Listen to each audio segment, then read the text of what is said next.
Et salut tout le monde, c'est MT, j'espère que vous allez bien, car aujourd'hui dans cette vidéo, on va tout simplement parler d'un sujet qui pour moi est souvent délaissé, qui est malheureusement très peu appliqué et très peu fait, alors que c'est ultra facile de le faire. Il s'agit tout simplement de la sauvegarde. Je suis sûr que c'est déjà arrivé soit à vous, soit à l'un de vos proches, de vous retrouver après une mise à jour corrompue de Windows, après une installation d'un logiciel qui a foiré, qui vous a carrément éclaté votre système, ou tout simplement du coup suite à un disque dur qui vient de lâcher, tout simplement de vous retrouver avec des pertes de données. Et ça, c'est parce que vous n'avez pas fait votre sauvegarde. La sauvegarde est ultra importante et c'est un élément crucial à l'heure actuelle pour pouvoir conserver correctement ces données, et elle se base généralement sous 3 piliers différents. Aujourd'hui dans cette vidéo, je vais vous expliquer de façon simple, de façon soit automatique, soit manuelle, gratuite ou payante, pour pouvoir vous permettre de pouvoir effectuer vos sauvegardes de la meilleure des façons possibles, mais surtout d'avoir quelque chose qui soit réalisable pour tout le monde, que ça soit pour jeune vieille 70 ans ou que ça soit pour Timéro 15 ans, vous pouvez tous le réaliser, et clairement c'est quelque chose qu'il faut faire et prendre l'habitude, parce que malheureusement aujourd'hui, une récupération de données sur un disque dur, ça coûte quand même assez cher. Il y a très peu de logiciels qui sont réellement performants. Je vous présenterai d'ailleurs bientôt sur la chaîne un logiciel ultra performant pour l'aspect récupération logicielle, mais il reste quand même assez limité en fonction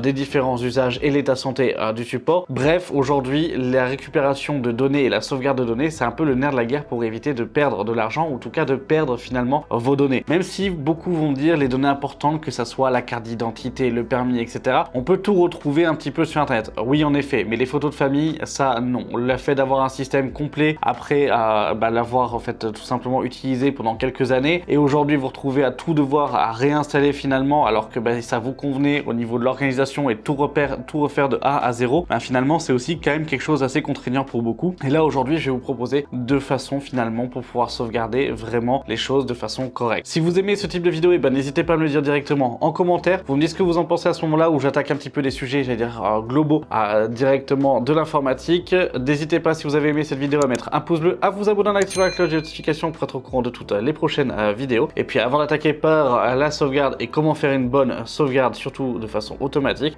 cette vidéo est sponsorisée par le partenaire de la chaîne qui est VIP Ursidiki, dont je vous mets un timecode si vous souhaitez passer à la sponsor. Sinon, je vous dis à dans une minute pour la présentation de la partie sauvegarde. C'est parti. Et donc là, on se retrouve sur le site de VIP Ursidiki. Nous, ce qui va nous intéresser, ça va être les clés Windows 11 et Windows 10. Windows 11 Pro, vous l'avez pour 27 €. Windows 10, ça dépend tout simplement de votre version. Donc ça, c'est vraiment à sélectionner en fonction de votre système d'exploitation. Vous avez les deux qui sont disponibles. On revient sur Windows 11 Pro parce que c'est celle que j'ai besoin. Elle est à 27 €, mais avec le code MHT18, MHT18, je le précise, vous avez 25% de réduction. Ça vous fait la clé à 20,25 €. Moi, je vais passer par PayPal pour la partie paiement. Vous le voyez, c'est effectué assez rapidement. On va directement se retrouver dans le centre utilisateur, afficher la clé, puis obtenir la clé. Là, vous avez votre clé d'activation. Pour ce faire, après, on va directement dans les paramètres d'activation de Windows. Vous allez faire ajouter une clé pour vous. Moi, je la modifie pour ma version. Après, vous la copiez, coller directement dans l'espace de la fenêtre prévue pour, et votre Windows est activé pour 20 € grâce à VIP Ursidiki. Et voilà, la sponsor étant passée, on va directement rentrer dans le vif du sujet. À l'heure actuelle, on va considérer comme quoi il y a 3 piliers importants, c'est ce que je vous ai dit en introduction. Les 3 piliers, c'est la règle des 3, 2, 1. C'est-à-dire, c'est tout simplement la capacité de pouvoir avoir 3 copies différentes sur 2 supports différents, avec un support qui est externalisé. Qu'est-ce que ça veut dire le support externalisé? C'est tout simplement, par exemple, un disque dur dans un coffre, un disque dur en dehors, ou par exemple chez vos parents ou autre, en fonction de là où vous vivez. Bref, c'est un disque dur qui n'est pas au même endroit que là où vous avez les 2 autres copies. La solution la plus simple, la plus, j'allais dire aussi facile à avoir, c'est tout simplement d'utiliser des services de cloud. Les services de cloud vous permettront de pouvoir stocker en fonction de l'espace de stockage que vous avez besoin, quand même pas mal d'informations, soit de façon gratuite avec des offres allant de 5 à 15 Go, par exemple avec Google Drive, avec Dropbox ou autre, directement, mais sauf que là, pour les photos de famille, malheureusement, et ça risque de coincer un petit peu, soit de façon payante, où vous pouvez aller carrément jusqu'à du 1 Tera ou du 2 Tera de façon assez simple. D'ailleurs, un petit tips, si vous avez Office et que vous souhaitez justement partir sur l'abonnement donc du Microsoft et du pack Office, vous avez l'abonnement 365 jours qui est à 70 € par an à peu près, où vous avez 1 Tera de stockage dans le cloud, donc de chez Microsoft avec OneDrive. Ça peut allier les deux, c'est-à-dire l'utilisation du logiciel, donc tout ce qui est pack Office, etc., donc Word, Excel, etc. en fait dessus, plus d'avoir la solution de sauvegarde. Cependant, du coup, vous allez me dire, ouais, mais bon, c'est bon, hein, il suffit juste que je sauvegarde sur un petit disque dur et puis c'est fini, j'ai toutes mes données. Non, il faut quand même penser à une chose, c'est que même si chaque fois on dit que ça arrive qu'aux autres, mais un incendie, un vol, un dégât des eaux ou en fait un problème électrique à la maison peut arriver très rapidement et malheureusement, finalement, si vous avez toutes vos sauvegardes qui sont sur le même réseau, qui sont sur le même système à la maison, vous avez un risque finalement de tout perdre au même moment. Parce qu'un disque dur, même si dans un vol, généralement ils vont quand même pas voler en fait le disque dur, ils vont prendre plutôt le PC à ce moment-là, mais on n'en sait rien. Mais finalement, un disque dur, si vous copiez tout dessus et qu'il vient à lâcher et que vous n'avez pas d'autres copies sur ordinateur, au revoir, vous avez perdu vos données et là c'est bim à récupération. Vous avez un dégât des eaux, l'ordinateur vient prendre un coup d'eau et pareil pour le disque dur, hop, au revoir, vous avez compris je pense le principe. Pareil pour du feu, eux ils font pas de différence. Donc autant vous dire que le fait d'avoir 3 copies dont une qui est externalisée vous permet finalement de pouvoir réellement sécuriser proprement votre système ou en tout cas vos données. Ce qu'il faut comprendre aussi, c'est de savoir à ce moment-là aussi qu'est-ce que l'on a besoin de sauvegarder. Est-ce que je veux sauvegarder une image complète de mon système ou est-ce que je veux sauvegarder uniquement les datas, c'est-à-dire les données, musique, etc. en fait dessus. Que ça soit sur Windows ou que ça soit sur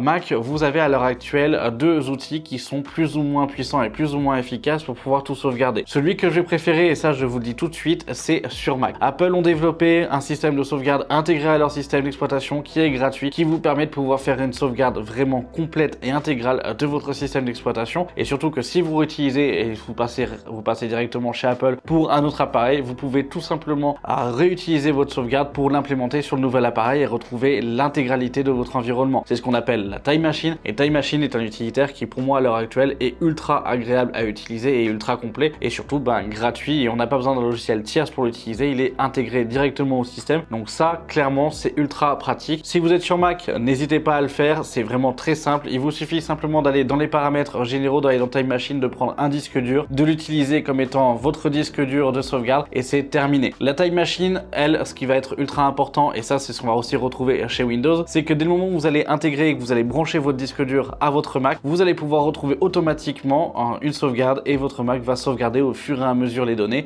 L'inconvénient de Time Machine, c'est qu'il ne fait pas de sauvegarde par implémentation, c'est-à-dire qu'il ne fait pas de sauvegarde avec uniquement ce qui a été mis à jour, il va faire une sauvegarde à chaque fois complète, ce qui fait que vous avez souvent des disques durs qui viennent à avoir quand même une capacité vite limitée, qu'il faut prendre du stockage quand même assez lourd. Si votre Mac par exemple, vous avez un Mac d'1 Tera et que vous avez 900 Go de prix dessus, un disque dur minimum de 4A en fait, etc. sera nécessaire pour avoir quelque chose qui soit quand même viable et de pouvoir justement supprimer les anciennes sauvegardes pour pouvoir laisser place aux nouvelles et faire un petit peu, j'allais dire, le jeu de saute-mouton. Ça, pour les utilisateurs de Mac, je suis persuadé que vous connaissez. Si c'est pas le cas, renseignez-vous réellement et si vous en voulez une vidéo, n'hésitez pas à me le dire. Mais clairement, la Time Machine est vraiment ultra agréable à utiliser et ça peut vous sauver vos informations sans aucun problème. Mais là, comme je l'ai dit, vous allez me dire, oui, mais t'as tout copié sur le disque, c'est pas grave. Non, la Time Machine permet vraiment de pouvoir faire carrément une image système et de pouvoir vraiment en fait avoir tous les paramétrages système d'Apple, c'est-à-dire du coup vos préférences, les mots de passe enregistrés, bref, vraiment tout ce que vous avez dans votre Mac et toutes vos configurations sera exporté. Là où c'est quand même assez important, c'est que finalement vos données, vous les avez dans le Mac, vous les avez dans le disque dur de la Time Machine. Par contre, la Time Machine ne peut pas envoyer un extrait, ne peut pas copier vos fichiers dans le cloud à ce moment-là et malheureusement, on ne peut pas faire une sauvegarde totale. C'est aussi pour ça que Apple ont créé du coup leur iCloud, que vous avez la synchronisation avec tous les appareils. Ça permet de le faire des choses, mais c'est pas non plus exceptionnel et malheureusement, c'est une solution qui est souvent payante en fonction de la quantité et on dépasse vite en termes de quantité, notamment quand on voit le nombre de photos que l'on prend avec son téléphone ou que l'on stocke directement sur son Mac. Cependant, je pense que vous n'êtes pas réellement sur Mac, que vous êtes plus du coup sur PC et c'est aussi pour ça que je vais vous montrer comment faire à ce moment-là sur PC pour pouvoir simplement et efficacement sauvegarder vos données. Vous avez deux possibilités comme je l'ai dit. Est-ce que vous souhaitez sauvegarder uniquement vos datas ou est-ce que vous souhaitez faire une image complète de votre système? L'image complète, elle est quand même assez sympathique parce qu'elle vous permettra dans le cas d'une réinstallation de tout simplement la réimplanter et de repartir sur le système ou là où vous étiez. Cependant, elle a quand même l'inconvénient, c'est que si vous avez installé un logiciel frauduleux ou autre en fait dessus qui vous a pourri votre système, finalement vous réinstallez une coquille du coup en fait pourrie. Ça c'est un peu le côté négatif, donc il faut quand même le prendre en compte. Mais cependant, la partie système et la partie image système que vous allez pouvoir voir comme la partie data, elles vont se créer sous forme de dossier. Et ce dossier là, vous avez simplement besoin de le copier, de le coller, hop, et de le mettre ailleurs à ce moment-là. Vous êtes tranquille, vous pouvez sélectionner le cloud que vous voulez et au moins vous êtes tranquille pour la partie sauvegarde externalisée. Maintenant, concrètement, qu'est-ce que ça donne sur le PC? On regarde ça. Là, comme vous pouvez le voir, je viens de brancher donc pour moi ici un SSD SSD, alors c'est pas réellement le bon exemple et je vais vous dire pourquoi. Je vous conseillerais toujours de sauvegarder sur des disques durs classiques, sur des disques durs à plateau. Le pourquoi du comment, c'est que sur un SSD, le moment où il vient à lâcher, c'est très dur de récupérer les données en laboratoire ou via les différents logiciels. Un disque dur, généralement, soit il va claquer parce qu'il a pris un coup et qu'il a pris un choc, soit il va claquer, j'allais dire, sur la durée. Et vous avez toujours la fait des signes annonciateurs, c'est-à-dire le taux d'écriture et de lecture qui va baisser, le fait d'avoir justement un ralentissement notable dans l'utilisation de votre disque dur, c'est ce qui vous permettra justement de pouvoir voir comme quoi il est en mauvaise santé rien qu'à l'utilisation sans avoir besoin de logiciels tierces. S'il est en bonne santé, bah, vous êtes tranquille, mais surtout que s'il est en mauvaise santé, ça vous permettra aussi par exemple de pouvoir aller chez n'importe quel informaticien ou même vous-même en fait si vous avez encore accès aux données, de pouvoir leur copier facilement, même si ça peut prendre du temps, les données de votre disque dur vers un autre. Et ça c'est quand même assez intéressant parce que ça vous permettra de le faire facilement, mais surtout de pouvoir conserver vos données et de ne pas avoir de risque de perte. Là où est le problème d'un SSD, c'est que quand il claque et pour aller récupérer quelque chose, c'est pas si évident que ça et les solutions en laboratoire sont généralement très coûteuses. On parle en moyenne entre 800 et 1500 euros pour un téra en fait de récupération de données. Autant vous dire que ça, on peut peut-être un peu s'y passer. Mais donc, qu'est-ce que ça donne sur le PC? Vous allez ouvrir le panneau de configuration. Le panneau de configuration comme ceci. Vous allez ici, si vous l'avez dans la partie catégorie, vous mettez en petite ou grande icône afin de pouvoir avoir un petit peu des menus un peu plus ouverts à ce moment-là. Et ce qu'on va chercher, c'est sauvegarder et restaurer Windows 7. C'est une option et c'est un logiciel qui a été finalement en fait intégré depuis Windows 7, qui est compatible avec Windows 7, Vista 8, 8.1 et Windows 10 et Windows 11 aussi. Ici, je suis sur un Windows 11 directement. Au moins, ça vous permettra de pouvoir sauvegarder sur n'importe quel système. Ici, on va avoir plusieurs options. Vous avez la configuration où vous souhaitez uniquement sauvegarder des fichiers. Là, vous avez la création d'une image d'un disque système à ce moment-là, où là, ça va vraiment être l'image en elle-même de votre système qui va être créée. Et ici, vous avez la possibilité de créer un disque de réparation système. Alors, le disque de réparation système, en soi, vous le verrez quand même plus tard dans une autre vidéo, mais c'est tout simplement un support d'installation, finalement, qui vous permet de pouvoir récupérer les données sources du système d'exploitation et de remplacer ces données-là dans votre système si votre système est cassé. Bref, ça, on en parlera quand même plus tard, mais là, aujourd'hui, c'est pas réellement l'important. Ici, dans sauvegarder et configurer, restaurer, en fait, vos fichiers, on va directement cliquer sur configurer la sauvegarde. Là, il me demande de sélectionner donc le disque dur que je souhaite. Là, j'ai pris en fait ce SSD directement. Hop, on fait suivant. Vous laissez choisir du coup Windows à ce moment-là si vous souhaitez que Windows lui sélectionne directement les dossiers que vous allez choisir finalement, ou sinon vous les choisissez vous-même. Voilà, c'est vraiment du coup en fonction de vos envies.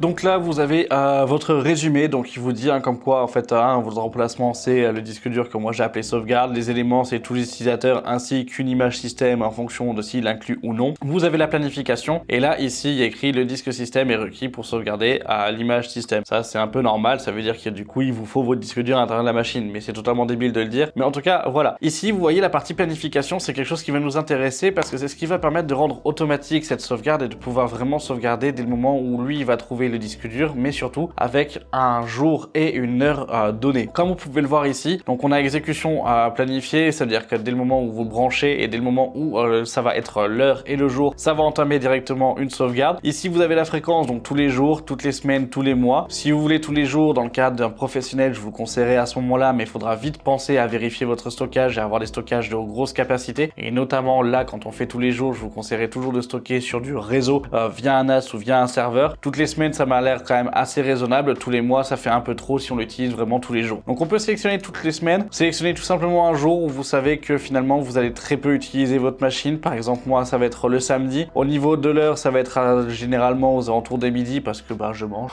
Voilà, je vais vous dire ça tout de suite. Et là, au moins, du coup, tous les samedis à midi, dès le moment où le disque dur sera branché, il va pouvoir me faire ma sauvegarde et il va pouvoir justement en fait accepter cette partie-là. Là, on fait enregistrer les paramètres. Hop, et donc là, j'ai mon stockage qui lui est configuré, qui est tout positionné pour pouvoir le faire. Cependant, là, c'est Windows qui a choisi directement mes dossiers et c'est Windows qui fait en fait ma sauvegarde en lui-même. Et là, j'ai rien besoin de faire à ce moment-là. Si je fais afficher les détails, ici, vous pouvez voir comme quoi, en fait, il va chercher les documents, etc. Donc bon, après, on peut faire arrêter la sauvegarde en fonction de ce qu'on veut faire. Vous pouvez ici désactiver la planification ou autre. Ça, c'est quand même assez sympathique. Là, il va prendre un petit peu de temps pour pouvoir finaliser la sauvegarde. Et une fois que c'est terminé, vous allez avoir les dossiers directement donc dans votre disque dur avec sauvegarde, du temps en fait dessus. Donc bref, je vais vous montrer ça juste après. One eternity later. Et donc là, alors moi j'ai avorté là la sauvegarde sauvegarde parce que ça prenait énormément de temps au final, parce que j'ai quand même un peu plus de 500 Go à faire, donc en plus c'était une première sauvegarde, donc finalement ça prenait quand même pas mal de temps. Mais ici vous avez directement vos sauvegardes qui va finalement se compiler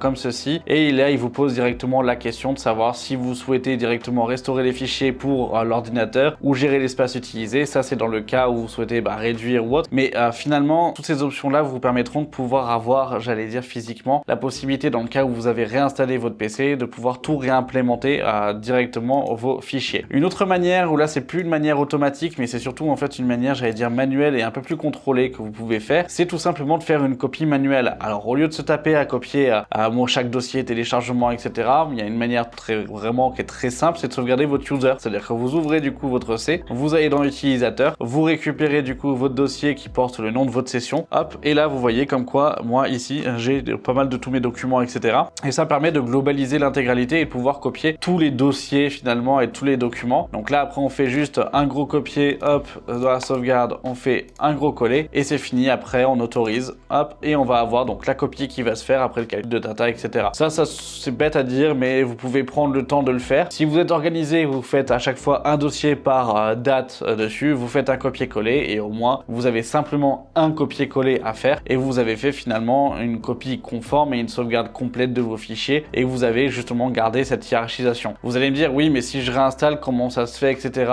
Je vais pas me faire chier à tout redécaler un dossier par un dossier. Vous embêtez pas, vous avez simplement besoin de tout copier et de tout recoller en fait à ce moment-là, et tous les dossiers se retrouveront en fait dedans. Cette méthode ne sauvegarde uniquement tout ce qui va être images, téléchargement, dossier, etc. Ça ne sauvegardera pas à vos raccourcis directement le logiciel, ça ne sauvegardera pas les logiciels ni les installations. Donc ça c'est un petit peu le petit inconvénient. Autre chose où là du coup ça peut être quand même pas mal, donc là j'ai fait annuler les transferts et vous voyez il avait déjà commencé en fait à pouvoir copier pas mal de données. Une autre chose qui est sympa, c'est la création de l'image système. La création de l'image système permettra vraiment du coup, donc sous un forme de dossier et que je vous disais qu'il peut être lui déplacé et mis autre part, de pouvoir sauvegarder l'intégralité de votre système, mais pas uniquement l'intérieur de vos fichiers comme là en fait on l'avait fait pour la sauvegarde où ça va uniquement s'adresser à ce qui est dans le C. Là vous avez carrément une sauvegarde complète de vos disques durs avec les différentes partitions, donc la partition de recovery ainsi que la partition à système UEFI qui permet de pouvoir du coup avoir tout ce qui va être boot et qui va permettre de pouvoir démarrer votre machine. Donc là on va faire directement démarrer à la sauvegarde et hop ça va sauvegarder. Passé un moment il va vous demander est-ce que vous souhaitez créer un support de restauration. Vous faites non, ça sert à rien. Aujourd'hui on n'a plus de CD, on n'a plus de lecteur CD. Un support de restauration ça vous permettra de pouvoir créer via une clé USB ou autre en fait à ce moment là la possibilité de réparer votre système, mais c'est pas réellement en fait j'allais dire génial, et c'est pas quelque chose d'ultra utile à ce moment là, parce que vaut mieux en fait à ce moment là de partir directement sur une installation propre quand on a ces problèmes là, plutôt que d'essayer de rapiécer un petit peu finalement via les supports de restauration. Donc moi je suis pas très fan de cette option là, mais voilà. One eternity later. Et là après vous avez tout simplement ici le Windows Image Backup qui pourra en fait à l'intérieur vous allez pouvoir retrouver l'intégralité de votre image et de votre copie. C'est un dossier comme les autres, donc après vous pouvez tout simplement le copier, le coller, le mettre autre part et vous êtes tranquille. Vous pouvez le mettre sur vos disques durs, vous pouvez le mettre à ce moment-là dans un cloud ou autre. Vous serez vraiment en fait à ce moment-là à l'aise, et là au moins vous vous embêtez pas. Ça c'est vraiment les versions, j'allais dire, classiques de la sauvegarde. Ça vous permet de pouvoir vraiment du coup en fait avoir soit une image complète de votre système avec les logiciels pris dedans, soit uniquement les fichiers de façon automatique avec la planification de sauvegarde pour les fichiers, soit de façon manuelle à ce moment-là directement avec le copier-coller. Au moins ça vous permettra de pouvoir conserver les choses. Dans la règle des 3-2-1, comme je l'ai dit au début de vidéo, vous avez la possibilité de pouvoir sauvegarder de différentes manières, mais c'est surtout qu'il faut à l'heure actuelle sauvegarder sur 3 supports différents. C'est quoi ces 3 supports? Tout simplement le support externalisé, comme je l'ai dit, ça peut être le cloud, votre machine est un support de stockage et le disque dur. Le fait d'avoir les deux physiquement parlant plus quelque chose d'externalisé vous permettra dans tous les cas de pouvoir tout sauvegarder, et au moins vous serez tranquille. Et voilà, là je vous ai montré comment faire finalement vos différentes sauvegardes. Vous avez la possibilité directement de le faire aussi via des logiciels, notamment vous avez Acronis ou Cobian Backuper que je vous conseille, qui sont de bons logiciels à ce moment-là, dans le cas où vous n'avez pas confiance au système intégré de Windows, ce qui peut être justifié au fait aussi, il y a quand même pas mal de bugs en fonction de ce que c'est, mais clairement à l'heure actuelle ça va être pour moi ces solutions qui vont être les plus simples. Sur Windows comme sur Mac un peu plus d'évolution en fait dessus, Apple sont quand même un peu plus confirmés sur cette utilisation là, et clairement ils ont vraiment automatisé la chose pour que vous ayez rien à faire, mais que ça soit en fait Véronique 88 ans ou que ça soit Titouan en fait 15 ans, vous êtes tranquille. Donc franchement là il y a aucun problème à ce moment là. Une chose que je voulais quand même dire, faites attention si vous pensez que simplement y brancher un disque dur et laisser le disque dur dur en permanence branché à votre tour vous permettra de pouvoir sauvegarder et d'être tranquille en fait tout le temps. Malheureusement, vous allez user prématurément votre disque, donc il faut s'astreindre un petit peu à une certaine routine finalement, à pouvoir à ce moment-là enlever votre disque dur en fait une fois par semaine, et enfin de mettre votre disque dur une fois par semaine et l'enlever dès que la sauvegarde est terminée ou le lendemain. Si vous faites tourner à chaque fois votre disque dur dès que vous allumez votre tour ou autre, malheureusement vous allez l'user de façon vraiment prématurée et vous risquez d'enclencher et à chaque fois de chercher du matériel et de pouvoir payer en fait un disque dur peut-être tous les 2 ou 3 ans, alors que finalement on s'en passerait un petit peu et qu'un disque dur ça peut vous durer 10 ans sans aucun problème. Donc ça, faites vraiment attention à ça et prenez-le en compte. Bref, j'espère que cette vidéo vous aura plu, que cette vidéo un petit peu sur les thématiques de l'informatique vous a plu. N'hésitez pas à me le dire directement en commentaire si ce type de vidéo vous convient et si ça vous va en fait finalement, si ça vous plaît que j'aborde ce type de sujet finalement avec une certaine simplicité. N'hésitez pas à ce moment-là à me le dire vraiment en fait en commentaire ce que vous en pensez, c'est important pour moi, ça me permettra à ce moment-là de pouvoir vous sortir d'autres contenus de ce type. Si vous avez aimé cette vidéo, un pouce bleu et vous pouvez vous abonner en activant la cloche de notification pour être au courant de toutes les prochaines vidéos. C'est important pour moi et ça m'encourage aussi à vous produire du contenu. Merci d'avoir regardé la vidéo jusqu'à la fin, c'était MT. Salut!